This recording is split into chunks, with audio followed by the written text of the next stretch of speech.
Sometimes it feels like the sun will never rise, like the birds will never sing again. Believe in a power greater than what you are going through. When you don't know what to do, keep breathing. That's right. When you don't know what to do, just keep on breathing. Breathing is so important, isn't it, Adrienne? Yeah, Anyway. my microphone has just been unmuted. Yes, it is important to keep breathing, even under the mask. It's important. Yes. Is it just me, or do you find that I get a little dizzy sometimes because I'm breathing my own carbon dioxide, That's and that's right. not healthy, they say. How long can we go on doing that, you know? Well, it's not as though you have to wear it if you're on the street alone, or you have, do you That's find true. yourself alone on the street? But a lot of these merchants and employees who have to work, Yes, you must. an 8-hour shift, Yeah. I've got employees, and I watch through the videos. They'll take it off, when no one's in the store to breathe, take a little break. But anyway, let's get back to the show here. Well, no, I mean, COVID is important. It is important. But you want I this just want to to tell everybody about what a great show we have, and that it's just you and me, yes. Adrienne and Dave and Adrienne, and we're going to just have some Caregiver Coffee Talk, where that's Saturday Shoot Night the Live. breeze. And so we are coming to you live and on demand 24/7 on 35, I think it is now, global and audio platforms all around the world: iHeartRadio, iTunes, YouTube, Spreaker, SoundCloud, HealthyLife.net, Vimeo. And must I go on? No, I'll just stop right there. But there are many more. And we're proud to be voted #1 caregiver podcast of the top 50 on Player FM, and one of the top 6 best podcasts by Caring.com, as well as #3 podcast out of thousands of caregiver podcasts on FeedSpot. And we do have an exciting show. Anytime you and I are talking, talking. I'm gonna be in New York now, because I was born in Brooklyn. I could talk like that legally. You can talk. Yeah. You can talk like Barbara. Baba Wawa. And no.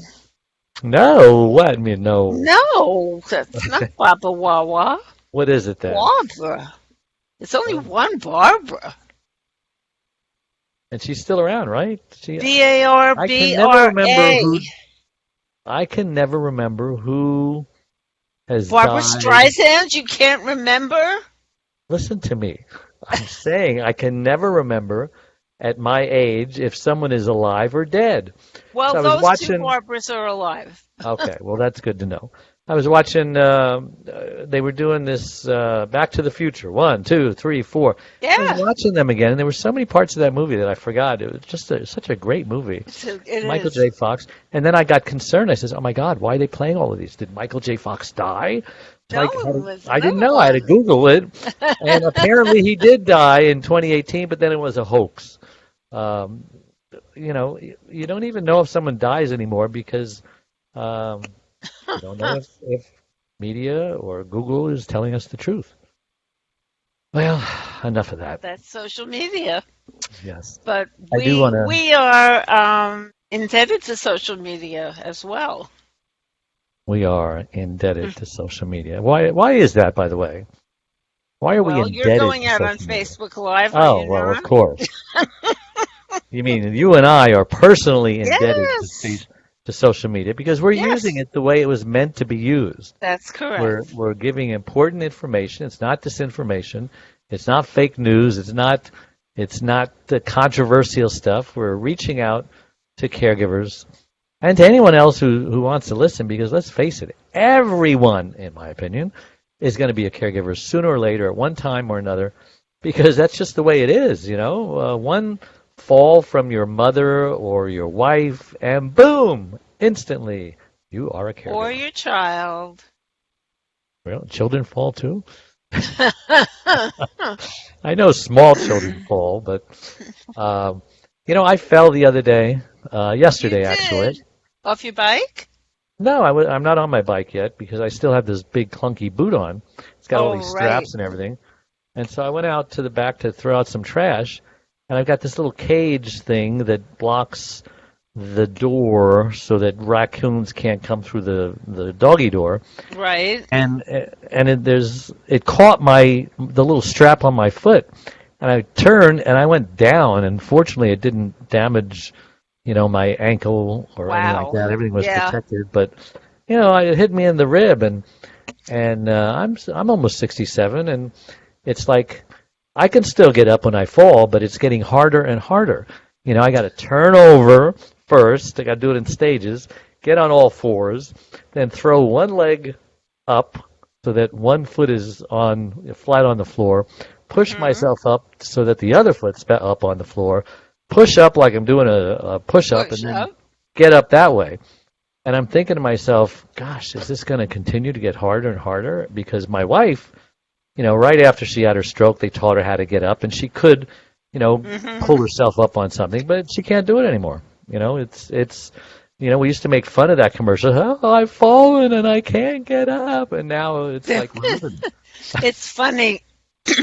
First of all, very shortly after Steve died, um, I fell in my closet, and I realized that I was nowhere near a phone. Um, no one would know if I was alive or dead, and I wouldn't That's be able to scary. call for help. So I got, I've fallen and I can't get up kind of devices.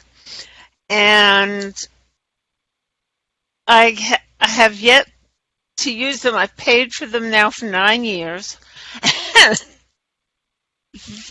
the, I think we were in Fire Island when Eddie came running in because he heard the woman on the commercial going, I've fallen and I can't get up, and he thought it was me.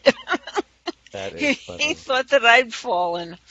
So, yes, it's universal. We all fall. So everyone should know. I've told them like a million times that I have a book coming out. It's going to be. I'm shooting for the end of this year, but a lot of things are out of my control because right now the I book is told finally you. finished. We finally got all the copy editing done. Now they're beginning the proof editing, for all the typos and the mistakes and the grammatical errors, etc., punctuation, and that should be done in less than a week. And then, so we'll be in December 1st. We'll have a month and it's a holiday month to uh, get a graphic designer to lay it out, so that of how it's supposed to look in the book, all the internal pages. And I've still got to finish the back cover and get some people to write some stuff. And you already agreed to write. I sent you a copy, so you're going to read it, and you're going Yes. to leave a very honest review.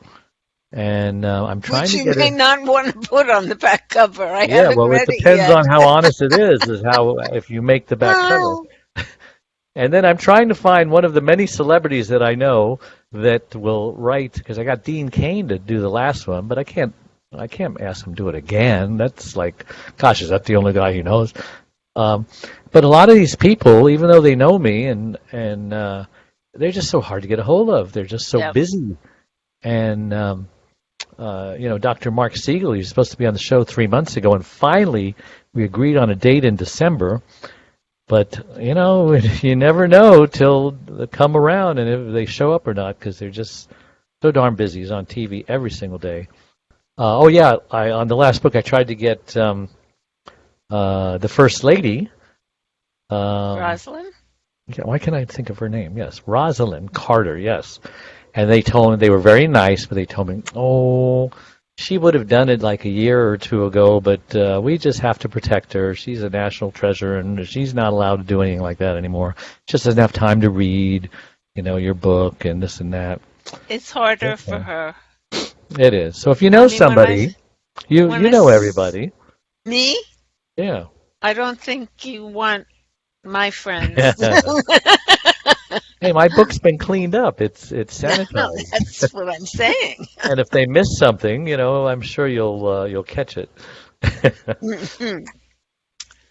Right? We don't want to offend anybody with our views or anything like that. It's strictly this book is not just for caregivers. It's for caregivers and everybody else because we can't just ration wisdom only to caregivers. If we ration our wisdom to everybody, then caregivers are covered because before you were a caregiver, you were just a normal person, right? Just living life, right? What was that song that Sinatra used to sing? And then bam, wham, bam, alakazam, something happened to me. I can't remember the words. But yeah, we just got hit on our butt, and we've never been the same since. I do a celebrity show with Neil Haley, celebrity, and I'm known as Caregiver Dave. It's the Caregiver Dave celebrity segment, and I ask every celebrity at the end of the show, the caregiver question. I tell them, I've been a caregiver for 24 years. I was just a normal person. My wife complains about this headache when we're in our emptiness phase of life, and all of a sudden, the grief process. We almost broke up, but we hung in there, and everyone is going to eventually become a caregiver. Tell me your caregiver story, or if you are concerned about a caregiver story that you see coming on the horizon, and every single one of them starts opening up, before they're just talking about their career or their book or this or that. All of a sudden, many of them get tearful and say, "Oh my gosh, I can't believe you said that. My mother's going through this," or my brother committed suicide, and some great stories. I've done over 100 of them so far, and Neil says you got to write a book about these celebrity caregivers, and it's a great book. I just have to listen to all the interviews. But you have to get they're public. clearance. You told me this last time, and I told you, but they're on public radio, and so it's fair game. They've already Did they sign releases when it came? They don't have to sign releases because they were on public airwaves, and so I'm just merely what does he call them? Transposing, transferring. Yeah, there's a better word, but I can't think of it. I think it's transpose. No, it's not transpose. You're transferring. Transferring video to writing. Yeah. Yeah. And so that's what I did with the Hammock Wisdom book, but there are a lot of editing because apparently the way I speak. They were your own words. Yeah, they were my own words, but, and you're supposed to write in your own words, but nah. It's just a lot of work to get your words into written form so that they are there and proper and are perfect for all eternity. Because apparently I thought I spoke pretty good, but apparently I don't. Well, speaking is one thing. The filler Writing words, it is another. Yeah. I mean, when you write a speech, you really have to. It has to sound like you're saying it. You have to read the speech out loud to see if it sounds right. Like and that's the way what I you do talk. several times. And anytime you change something, you got to go the sentence before because now it may not flow because maybe you used the same word in that sentence. And the brain is really smart. If you use the same word in the sentence before, it's like, uh-oh, danger, Will Robinson. He just said that word, And it's exactly. Weird stuff. But I'm getting better, I used to suck, and now I'm really getting better because the people who edit my work say, wow, not as many edits that you needed as last time. You're getting better. So let's talk about my book real fast here because, I guess I'm kind of bragging, but I'm marketing it. I'm not bragging. You're You have a book marketing. out. Everyone on the Tonight Show, did you know, is there because they just wrote a book or they just did a show or they're just, That's not you the way know, it started. yeah. It Well, didn't you at first for and they years pay and to be on years the and show now, right? for years. No, I heard they paid. they still get minimum, Hmm. but but because it's still entertainment. They still have to have a certain Right. amount of entertainment. That's true. But there was a time when it was purely entertainment. Yeah, those were the days. Johnny, and before Johnny, Steve Allen, and Steve before Steve Allen, Allen. Who was before Steve Allen, or was anybody before Steve Allen? Jack Parr. Jack Parr, yeah. Nobody knows that except us old geezards, you know. I'm sorry, you're not an old geezer. Yes, I am. So this is a very quick book to read. This is about, I don't know, about 140 pages when you get it in book form. But it's 6 chapters. And chapter 1, well, first of all, the title is Dave's Hammock Wisdom, Uncommon Sense for Uncommon Times. That's kind of self-explanatory because there is no common sense anymore in the world. You turn on the TV and you just hear craziness, insanity, madness, yes, and all the other synonyms that go with all those words. So, and we certainly are in uncommon times. I mean, Yes. I thought I've seen everything, but this 2020, oh my God, this is the first year that I have ever said, I wish this year never happened.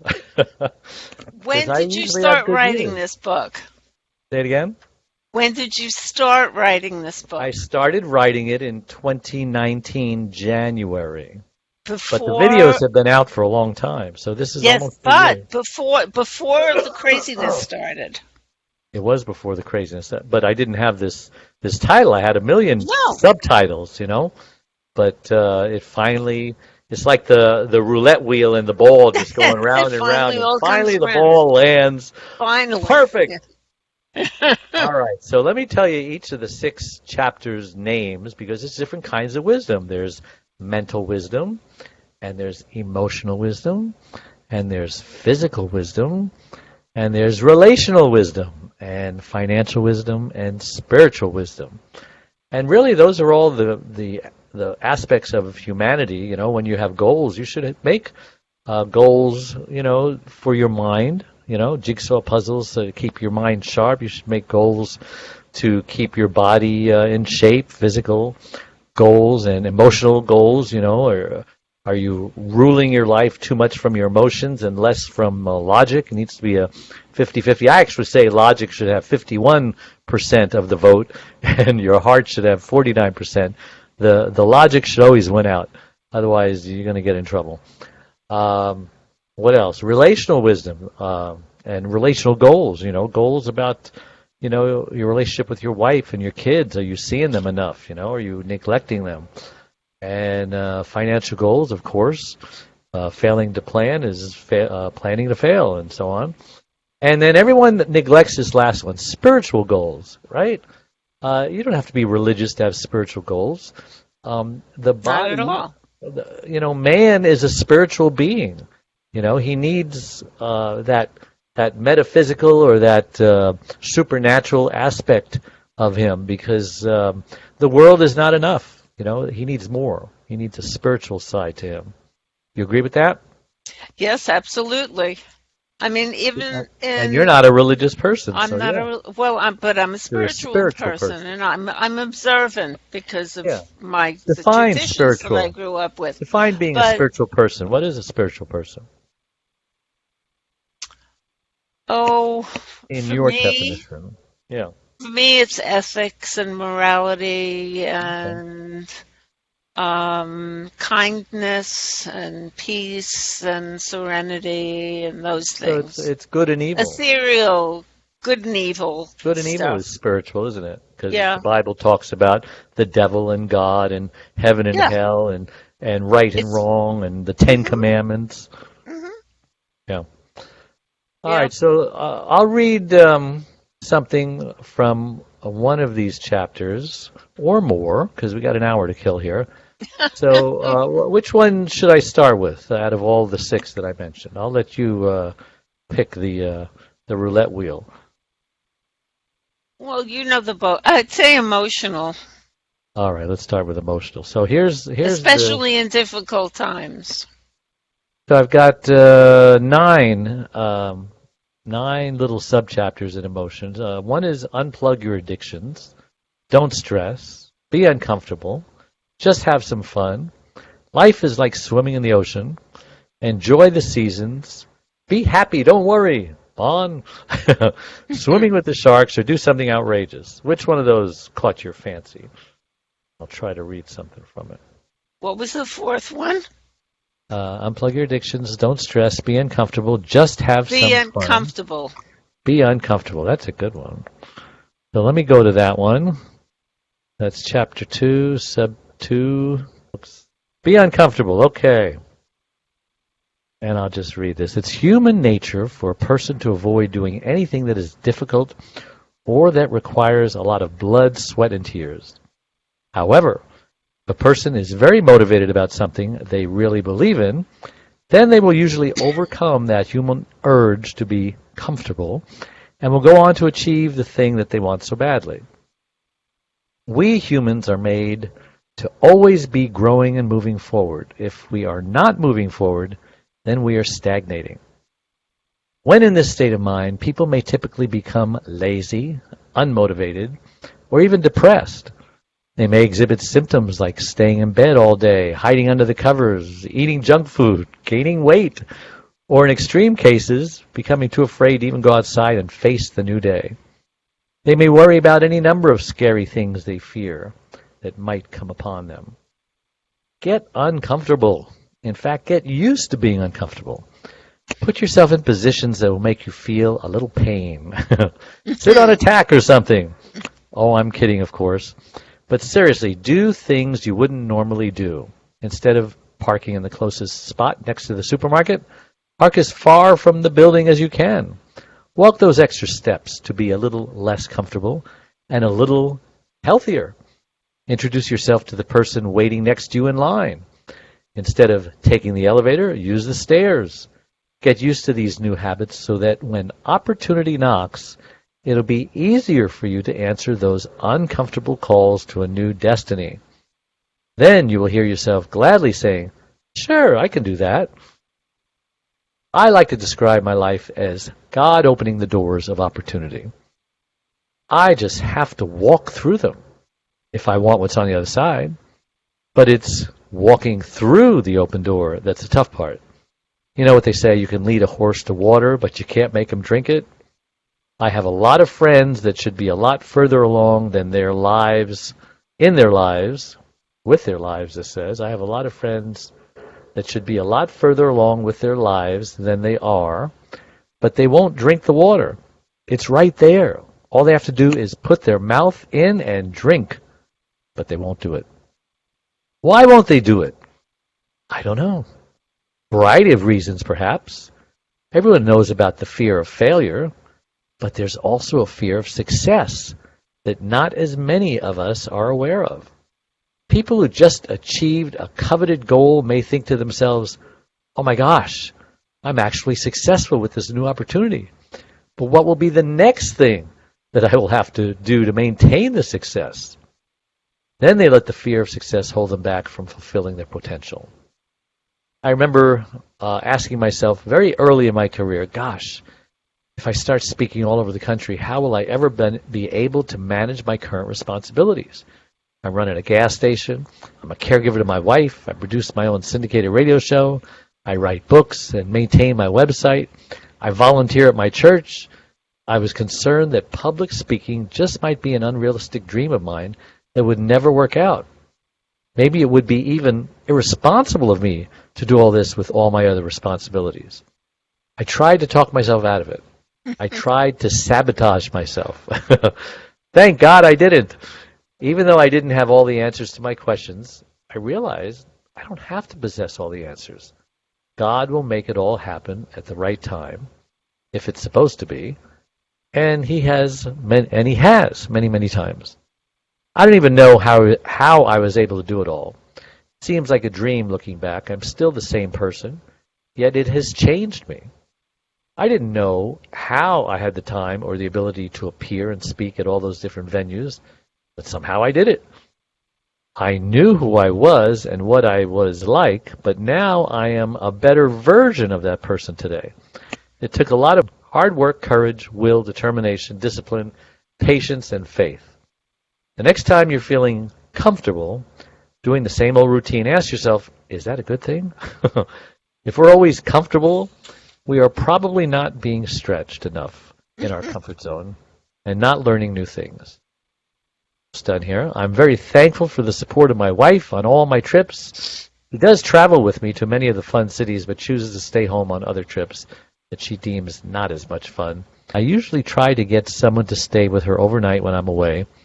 She's okay with being alone during the daytime, but she can fall in the middle of the night if she tries to go to the bathroom in a groggy state of mind.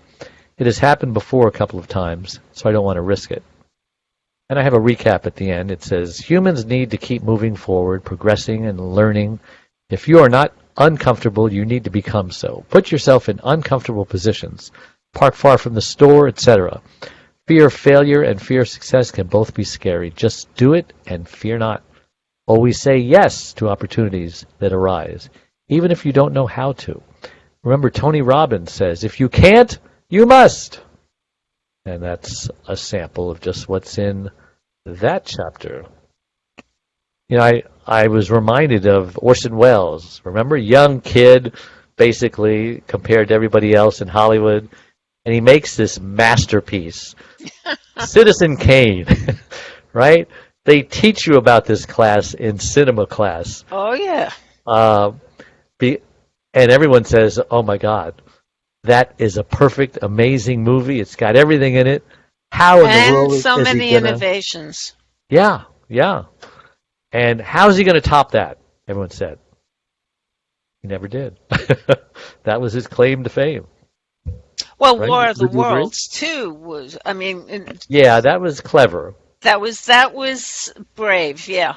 That was clever, but certainly not, the masterpiece. No, not a masterpiece. People don't teach War of the Worlds in cinema class. No, I mean, in cinema class, when I was, oh God, I hate to tell you when I was in school. I love that class. It was well before Raging Bull or The Godfather or any of the things that are considered some of the greatest films ever made. And it was considered the greatest film ever made, and it's probably number 2 up there to this day.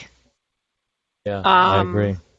I watched it the other day as well, and I watched it's a great movie. 1984, right? Because I don't think I ever really saw it all from beginning to end, just bits and pieces of it. And everyone talks about, we're coming closer and closer to Orwellian times. And I looked at it, and it was scary. Reading the book is more than the movie. Really? And how definitely. So? Well, for one thing, it's a book. It's different than a movie. I think, for the most part, when you read the book, there's a lot more in there than in a film. Just think of the amount of time. Yeah. It's not a matter of economy of words. It's just a matter of how much you can put in there. Did you ever read The Godfather? No, I'm not much of a reader. My parents didn't force me to read when I was younger. Shame on them. But I enjoy reading good books. If it's really interesting, I enjoy it. But and I realized I never did well in history, but I realized I love history, and I can pick history. up. My daughter used to bring home her history textbook, and I would just thumb through it, and I said, "Oh my God." Obviously I didn't pay attention in class because it's like I've been reading it for the first time. And I do love history. And my film producer... We have to learn from history. Yes. He who does not learn from history is destined to repeat it. Exactly. And I learned from my film producer that he is talking to the people in Palm Springs who offer grants for documentaries and stuff. and he's very close to getting a grant for his Wonderful. work. So he knew he can get financing now because he's got like 25 hours, and he just thinks it's a great work of art. I have no idea, because I'm not that kind of a person to put a film together. You probably are, but he's very motivated, and that's a good thing. As long as he's motivated, I'm happy. Let's It's a take hell a of an short. editing job. Yeah. Oh, it's all editing practically now. He did the hard work. No, he did the easy work. Now he's got to do the hard work. Yep. Let's take a break. We'll be right back. Don't go away. Our featured speaker is a best-selling author who has written numerous books and articles. He's a speaker, life coach, and host of Dave, the Caregivers Caregiver radio program.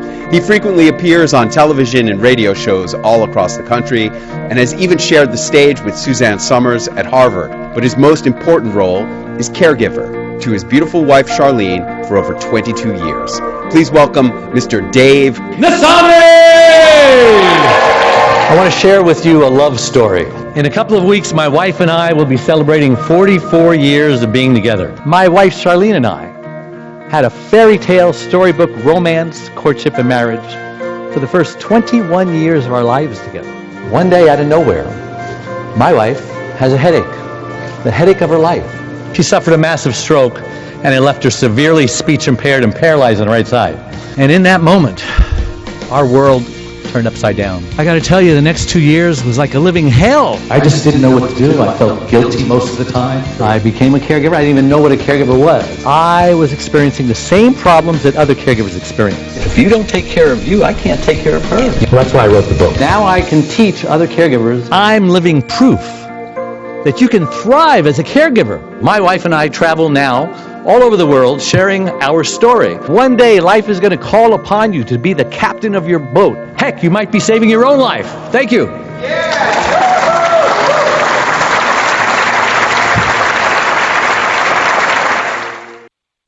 And we're back on the Caregiver Dave Show with my lovely co-host, Adrienne Gruberg, who has a smile like she swallowed the canary. Oh, yeah? Oh, I had, cataract surgery last week. Yes, And we thought about it's- you. We didn't know if it's I sent you a link just in case amazing. you wanted to listen. I know you couldn't, see. How did it go? It's How many fingers am I holding up? I can even tell you with my glasses. I can tell. You look so The different without difference in glasses. Do that again. color. Do that What? again. You look so different Oh, the without bags glasses. Do under that again. my eyes. I have no makeup No, on. take them totally off. I want to see. I almost wouldn't recognize you. I The know. glasses I'm- are like I'm a just- George Burns. They're my image. trademark. Yeah. They're They- so what's the word? I Definitive. want to say, yes, that's the word. I was going to say profound, but definitive, right? George Burns and a few other people. Few other people. But But I don't smoke cigars. Well, you could start, Groucho. Yeah, Groucho, I mean, was his mustache. and painted Sally on Jesse mustache. Raphael. And the thing is, I have these glasses in clear red, like Sally Jesse Raphael. Right. But when somebody said, "Oh, they're red like Sally Jesse Raphael," I think I put them in the drawer for a year. You have a lot of colors, don't you? How many colors you got? 6. 6. 6 or 7, which means that after I have my other eye done on December 15th, which is also a Tuesday, December 15th, I'll write I that will down. have to have the lenses changed and all up my glasses. December 15th. I hope that's not when Dr. Siegel's going to be on. Let me see. December 15th. No, you're safe. Oh, He says he's going to be on. Oh, no. He said he could only do Fridays. That's what it was. oh, I put him down for the 11th, December 11th. So if you can come on, that'd be awesome on I think so. Friday. And I think I've got him See. down at 4:30 his time, Eastern time. 4:30. December 11th. 11th, Friday the 11th, not the 13th. And that's Friday the 4:30 Eastern. 11th. Yeah, I Are can. you free? You'll be done Yes, I with your. am. That's before your cataract surgery, so you're good. Yeah. All right. Now we just have to hope he shows up. I need to start finding some more guests. So if anybody on here knows who would be a great guest, we had a whole year's worth of guests that we got from the. And It then was we more had than a year, about a year and COVID. a half. And I get a lot of requests from my website as well. There's probably a year's worth of that and 6 months somewhere else. And now it all dried up. I wonder if it's because of COVID or what have you. But I need to get on the COVID. horn and find people to interview on my show. I don't want to start interviewing them all over again. I could easily do that, but I Oh, want there are new some of them that people. Yeah, some I've done remain that with. evergreen. Yeah. All right. So what? You're not a caregiver anymore. I know we've I talked just about that. caregive caregivers. You're the caregiver's caregiver, just like me. Well, So yeah, but how? you're still a caregiver. That's true. I may be a caregiver again. Who knows? I will, To maybe your boyfriend, perhaps, maybe, or he or might be I, yours, exactly. which He he already has has been. been. Yeah. He has been. You're so fortunate to both be in the same city together, and kind of fate brought you together because he can't go home anymore, right? Right. Doesn't want to, but Well, not with the rates going up the way they are. which And rates? The uh, plane rates? COVID rate. Oh, the COVID rates. You know, can we talk about that for a minute? Sure. And because I keep hearing, yes, the cases are going up, but the death rates as a percentage of the cases are going way down. It's still 0.99 something percent. You Gosh, don't want to get it. You want to take that chance? You want to be the I'm one to just find out saying. whether or not you're one of the. I'm just saying, if we get it, you're probably going to live, right? It's not Me? likely No. anybody. Me? No, I probably wouldn't You wouldn't what? live. I have Because pre-existing you conditions. have an asthma condition or something, right? No, I have COPD. COPD. I have Okay. something called bronchiectasis. And that's what it attacks. It attacks your lungs And the and thing is, when people come out who recover, one of their after effects is what my condition is, which is a scarring of the lung tissue. yeah, pneumonia scars your lungs too, doesn't it? Yes, that's right. Yeah, my wife had a pneumonia when she was very, very young, and now whenever she gets sick, it's like it goes right down in there, and she has this Oh, yeah. this cough It's for terrible. like weeks, you know. And so we always try to keep her healthy. Yep. Let's take a break. We'll be right back. Don't go away. Dave Nassaney, the Caregiver's Caregiver, has just released his 6th book entitled It's My Life Too, Thrive to Stay Alive as a Caregiver. It was specifically written for caregivers who know they should be putting their needs first, but just don't know how.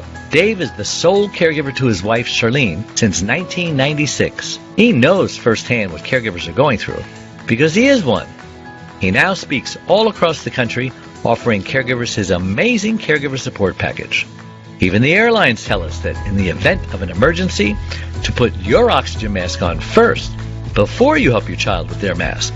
They know that those who don't heed their advice often black out, thus becoming unable to help either themselves or their child. And caregivers are exactly the same way.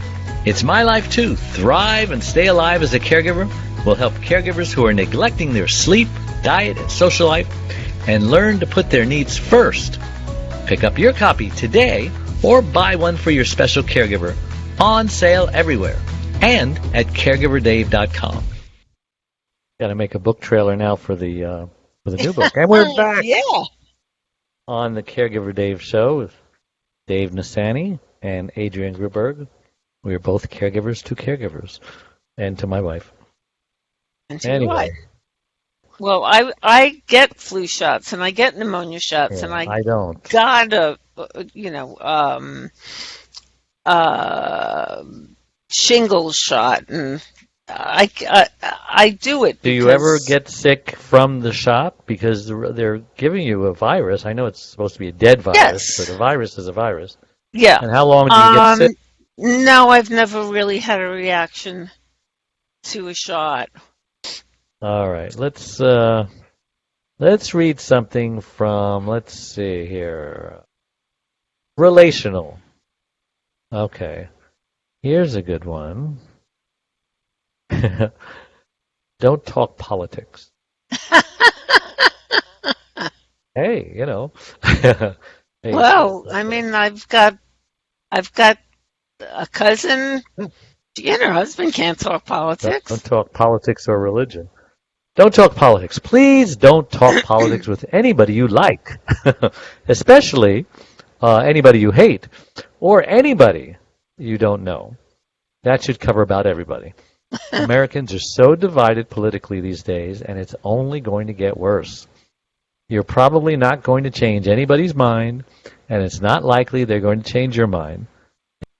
I know people who have been friends 30 or 40 years, but because of politics, they have recently ended their friendships. When you're old and reflecting on your life, you will only remember who was there holding your hand, supporting you, helping you, and loving you. You won't remember the politicians and their views on gun control or abortion. So please, please, please, I know it's hard, but please don't discuss politics. And maybe you shouldn't even discuss religion with anyone. Growing up, I remember we were told not to discuss politics or religion.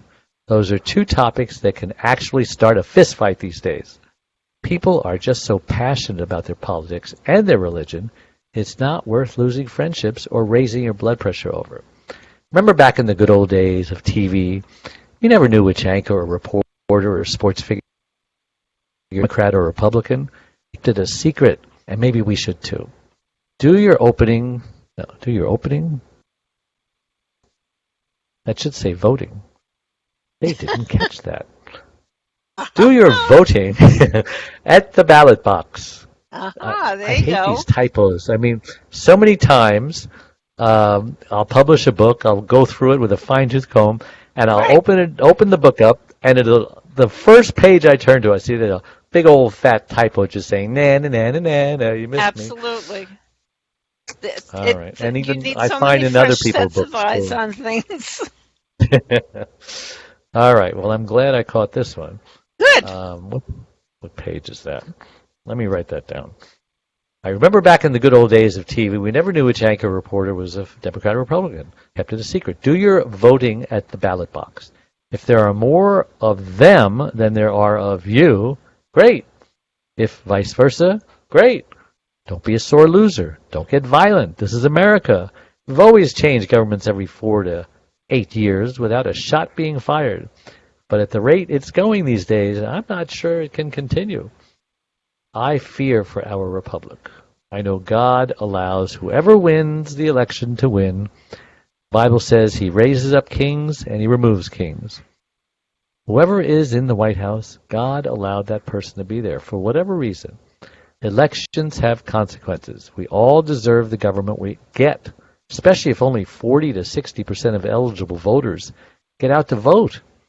That means that if those complacent voters ever get energized, it will dramatically change the outcome of the next election. It's all in the hands of the voter. The party that the voters elect will decide who occupies the White House, both chambers of Congress, and the Supreme Court, as well as the taxes we pay and any freedoms we may gain or lose in the name of the national security. Edmund Burke once said, "The only thing necessary for the triumph of evil is for good men to do nothing." I don't know who would even want to serve our country anymore, except criminals and crooks. It costs millions and millions of dollars to run for an office that pays $150,000 a year. Does that concern you? That someone would pay 100 times their salary to make $150,000? Maybe we need to implement mandatory term limits to encourage part-time public servants instead of career politicians. There is a lot wrong with the current process of special interest money hijacking the loyalties of our elected representatives.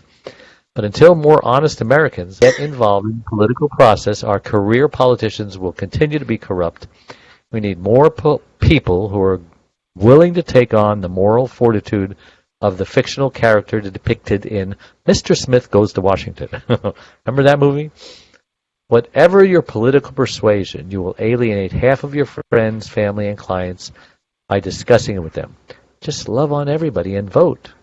And then my recap, politics is a topic that will divide us into different camps, not bring us together. For that reason, don't discuss it with anyone. Keep your opinions to yourself. Most people cannot be tolerant of your opinion if it differs from theirs. They cannot agree to disagree. Just love people, then vote. Only 40 to 60% of eligible voters vote. Don't be one of the ones who don't. We all deserve the leaders we get. Well, Oh my gosh, look at the time. We've gone through a whole hour just talking. Yes, we have. Coffee talk. So Coffee on talk. that note, I'm gonna say goodbye abruptly, but we have to go. So thank you, everybody, and we'll see you next week. Bye-bye.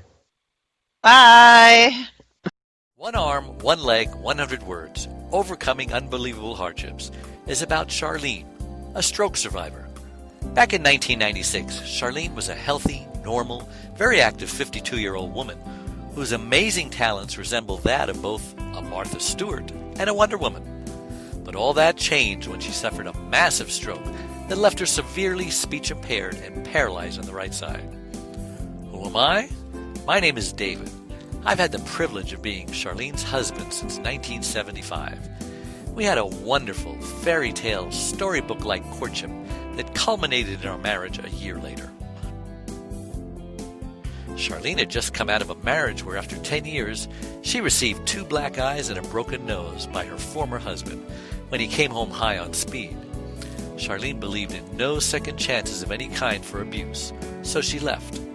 Finding herself all alone in the world with her 5 and 10-year-old daughters Cynthia Lorraine and Deborah Lynn, she started raising them by herself for the next 2 years.